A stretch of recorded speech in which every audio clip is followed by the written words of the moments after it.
E a gente já trouxe aqui no ITN que na última quarta-feira as escolas da rede pública da Paraíba vão precisar incluir o tema prevenção da violência contra a mulher como conteúdo transversal.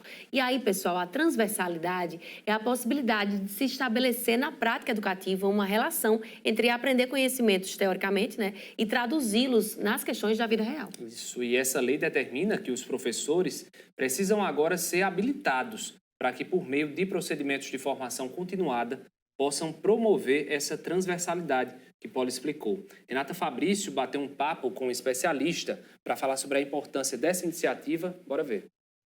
Aqui comigo está o psicólogo Enio Brito, que vai conversar com a gente um papo, né, sobre esse assunto.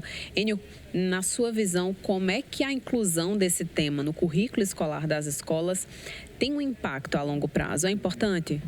É super importante, primeiro porque essa inclusão, acredito que até já seja um pouco tardia, porque alguns estados já se anteciparam na discussão dessa questão.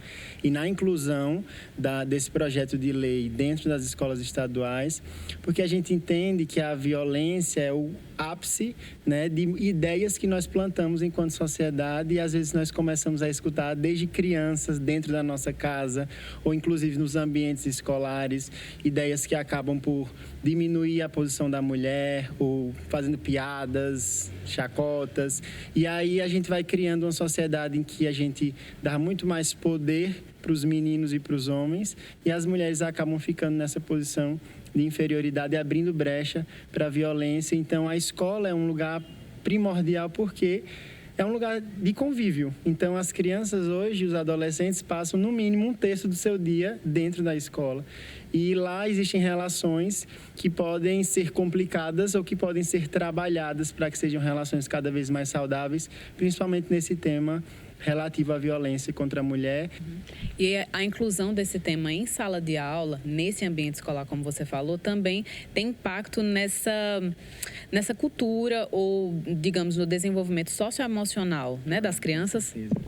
A gente vê, por exemplo, tem um comportamento muito comum das crianças na escola, que é de formar grupos. E às vezes se forma o grupo dos meninos e o grupo das meninas, que é um comportamento saudável. Mas a gente também tem que estar de olho no que é veiculado nessas relações, né? Às vezes acaba que o grupo das meninas é o grupo que é alvo das brincadeiras mais pesadas, que é alvo de determinados comentários que a gente escuta na escola e que precisam de intervenção, porque acaba a gente criando uma sociedade com meninas que se tornaram mulheres fragilizadas, com questões de autoestima, porque escutaram isso desde pequenas, muitas vezes com comportamentos reproduzidos na escola.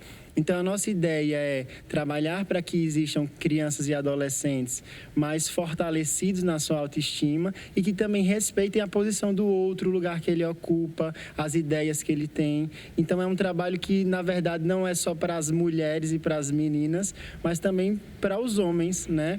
Saberem reconhecer essa posição de respeito e de igualdade em relação às mulheres também. Inclusive esse tema do respeito, da não violência, da maneira que a gente se comunica uns com os outros, né, de dar espaço para que eles falem também. A nossa ideia não é só reprimir, dizer não pode falar sobre isso, né? Às vezes são ideias que eles escutam em casa, que vêm os pais falando, que vêm os tios que escutam em algum lugar e acabam trazendo isso de uma maneira até ingênua e cabe à escola justamente explicar, dar espaço de fala. Você acredita que a inclusão desse tema agora repercute, tem impacto numa próxima geração ou até mesmo nessa geração, né, que vai ter filhos, que vai ter netos?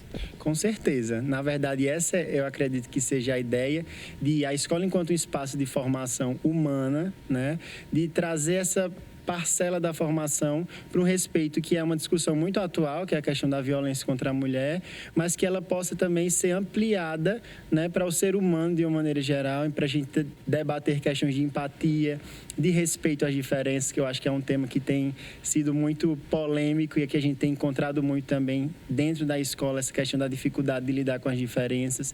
Então, a nossa ideia é de criar um ambiente, primeiramente escolar, mais pacífico e mais respeitoso, mas a gente entende que tudo isso extrapola os muros da escola, né? E às vezes as crianças, os adolescentes vão falar com seus pais sobre isso, vão discutir com eles sobre isso, sobre o que aprenderam na escola, vão às vezes dizer, olha pai, não é assim, a gente pode pensar diferente e isso vai tendo impactos, não são impactos imediatos, mas acredito que são impactos que vão aí influenciar as futuras gerações. discussão urgente, ainda mais depois de dados do Estado apontarem, né, Poli, que o mês de outubro foi o mês aí com o maior número de feminicídios esse ano. 8 mulheres foram mortas aqui na Paraíba pelo simples fato de serem mulheres. Com certeza. E é como ele disse, né? Extrapola os muros da escola. É na base familiar que a gente modifica essa triste realidade que a gente tem por aqui.